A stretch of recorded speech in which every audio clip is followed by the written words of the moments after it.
Good morning, students.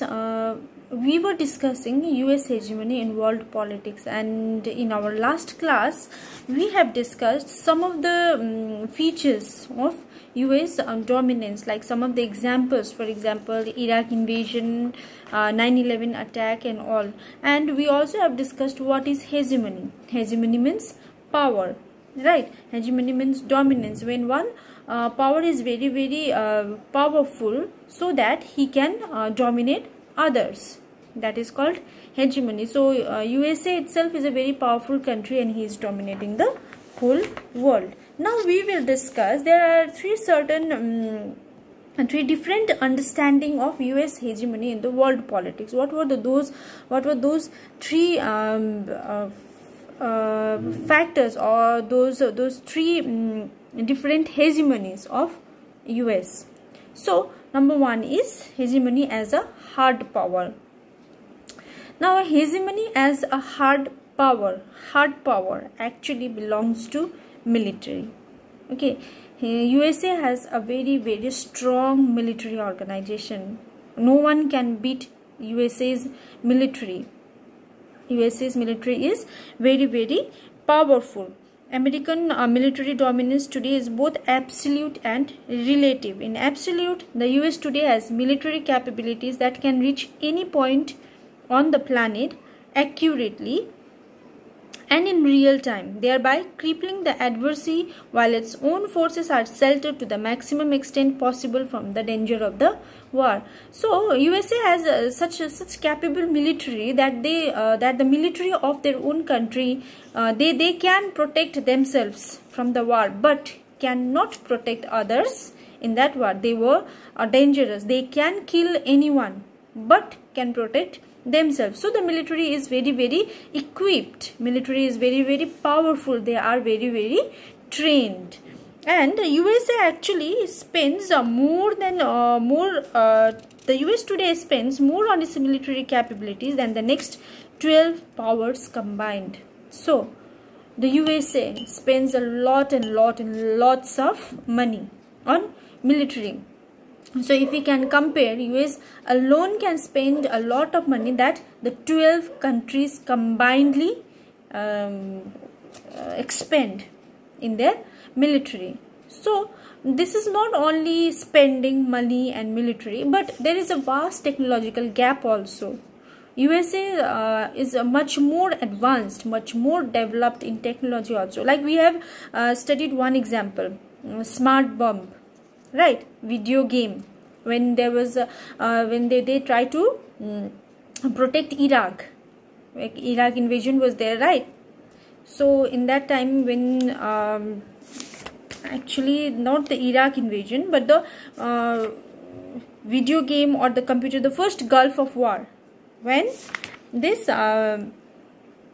Kuwait, when they were trying to liberate Kuwait from Iraq. Iraq has invaded Kuwait and they wanted to liberate Kuwait from Iraq. That at that time almost 30 or 40 countries, 34 countries have coalited and they have attacked Iraq at that time, right? So basically in that war the main forces were US military, and they have shown their capabilities, they have shown their technological gap with the rest of the world. That war came to be known as computer war. That war came to be known as smart war, because smart bombs were used in that war. That is the military. So we kind of know that USA is much more developed in technology. So if some country is much more developed in technology, then obviously they will have more technology in military also. They will spend a lot and lots of money in military, because in order to make one country powerful, the military should be powerful. The military should be equipped and well trained. So is the case with USA. USA is much more developed technologically also, so their military is also developed. Okay, so this is hegemony as a hard power, because USA is hegemony, hard power, because of military. USA has a very strong military. Now the next is a structural power. What is hegemony as structural power? Actually structural power belongs to economic. economy of the country. We know USA is very rich country. Their economy is very we can say far better than rest of the world. So structurally also, economically also, they are dominating the whole world. Like militarily, every other country, if they wanted to, if they have war with USA, they will think about it. They will think like about 100 times before going to a war with USA, right? Because everyone knew that USA was very military was very developed. That is somehow militarily they are dominating. So hard power, hard hegemony. Soft hegemony, structural power. Structural power means economically. Economically, USA was dominating the whole world. They are much more developed. They have lots and lots of economy. One of the most important transportation route was sea route. Right. Initially, when there was construction work going on roads communication and air communication, at that time, the most important way for the communication and the transport and everything was sea land. So this sea land, after the Second World War, the leader, the controller of the sea land was USA. So USA has to give permission if you have to do any business through sea land, if you have to do any transportation through sea land. So when you are the head of that sea land, you obviously will be economically developed. Every other country will give you some amount in order to have a business, in order to use that transportation. So free trade in an open world economy would not be possible without SLOCS. SLOCS means sea lane of communication. It is the naval power of the hegemon that underwrites the law of the sea and ensure freedom of navigation in international water. So the leader, USA, they were the head of the sea lanes. So they will set some rules and regulations. They will set some laws, and every other country has to follow that law. Actually, you will see that because of after the Second World War, the multi-oceanic US Navy has played this role. US Navy actually were very powerful, and they were controlling the sea lane, whole sea lane, and they were making the law. So they were obviously the developed one. One example is sea lane, open trade in sea lane transportation. Okay, another is internet. All of us know that this World Wide Web was possible from USA only, right? Internet, the origin of the internet was USA. So the direct outcome of the US military research project that began in 1950. Now every other people whoever in this whole world, every individual depends on internet. They wanted to search everything in Google, like you all, like me. If I have to provide some answers to you, so then the most easiest way for me is to search in Google, right? The internet. So if they are the manufacturer of internet, the internet has been developed from their country, and if all the people, if all the community, if all the countries are using that internet, that means they are dominating, right?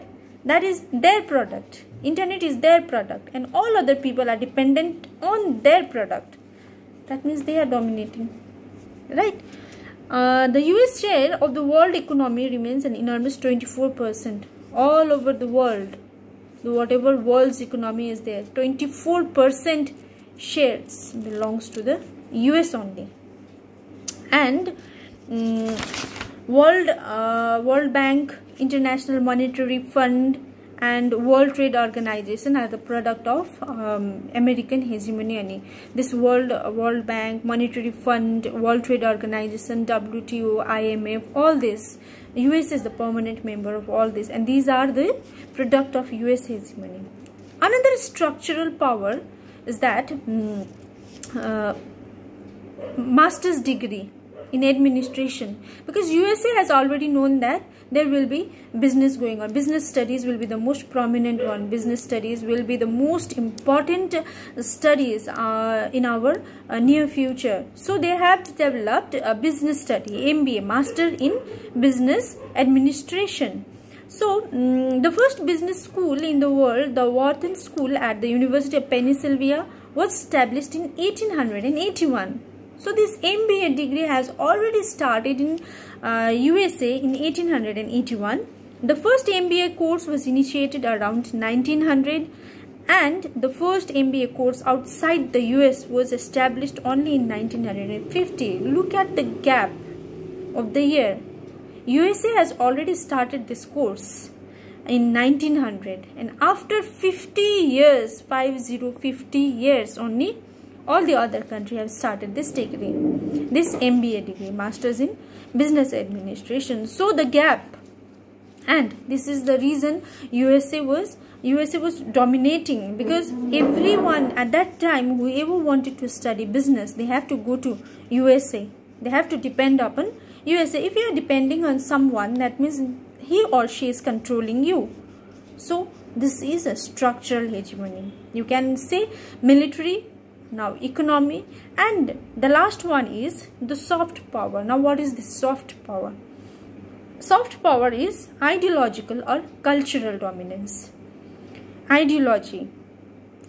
Like for example, if some country is very good in something, then obviously the other country wanted to use that goodness, or other country wanted to have that goodness in them, right? They wanted to follow their rules and regulations. For example, in your class, for example, there are two students.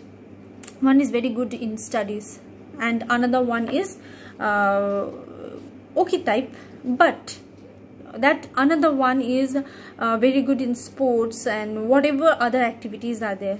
She is very good in co-curricular activities. So the one who is very good in studies, he always wanted to participate, because he is the one who is good in co-curricular activities. They are good, so he always wanted to participate and wanted to be like him or her. And the one who is okay in studies and another one is very good in studies, then because both of them are friends, right? They wanted to be like each other. One always wanted to participate in sports and other activities, and other one wanted to have good marks like his or her friend. So that is how both of them are controlling each other. This is called ideology. Similarly, in USA was controlling the whole world. Now we are Indians. What is our what is our dress? What is our national dress? Sari, salwar, right? But nowadays you will find out of 100%, 70% of men and women wear jeans and t-shirt. This is not our dress, jeans and t-shirt. They belongs to USA, they belongs to West.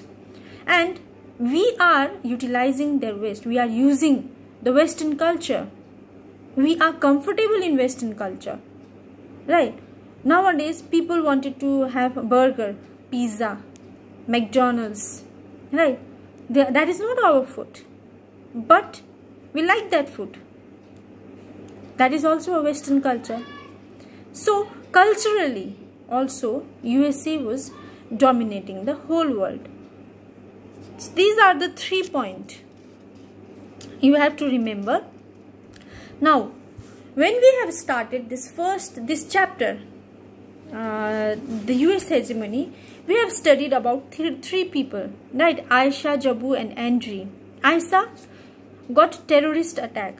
So you can imagine which hegemony, which power of hegemony was that? That was hard hegemony. Hard power. Hegemony as hard power. Because of military attack, Aisha has lost his body part. Jabu, he was an artist. His father wanted to study him business, MBA. So that was structural power. MBA was only in the Western countries.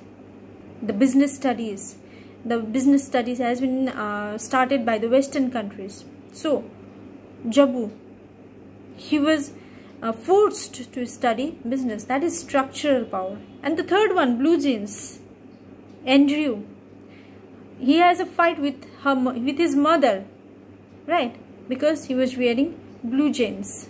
Now this is called cultural power.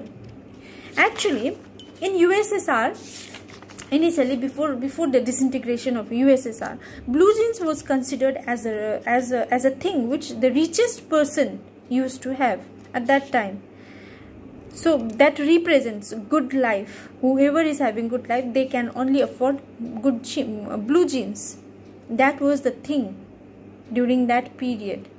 So blue jeans, that was the main dress or the main dress code of the Western countries or the USA. So if other country, they used to think if you are wearing blue jeans, that means you are having a very good life. That is called hegemony. Culturally, they are all dominating the whole world. So these are the three important points of hegemony. Hegemony as hard power, hegemony as structural power, and the hegemony as a soft power. Now we will discuss about constraint on American power. Constraint means a restriction. What were the restriction? What were the limitation of the US hegemony? So there were three limitations. The first limitation was America itself. The government has divided into three parts, that is legislative, executive, and the judiciary. Each of them has their own function, and whatever military power America is utilizing, because its economy, one of the most important economy, has been spent in the military. So obviously, if there was the three sets of government, then one of them obviously will have issue. So if that issue got carried away, then that become one of the restraint. Another is that the second constraint on American power is domestic in nature and stems from open nature on American society. So another constraint, another limitation arose from America itself. This is from their own country. It's domestic. If the people wanted to control, then they can control. They can limit. And the third, the North Atlantic Treaty Organization. We have studied about NATO, right? This was an organization which has been formed during the era of Cold War for the newly independent country. So this NATO, neither the USSR nor the USA was the member of NATO. So the NATO has the power to control USA, because USA was not member of the NATO. So these are the limitation. These 3 points, the government divided into 3 parts, the domestic policy and the NATO. These are the limitation on American power. Now in our next class we will discuss about India's relationship with USA and how can hegemony be overcome, how can the hegemony be stopped in all over the world. We will discuss these 2 points, then we can complete this chapter. After that we will start Indian politics. Okay, till then take care and be safe.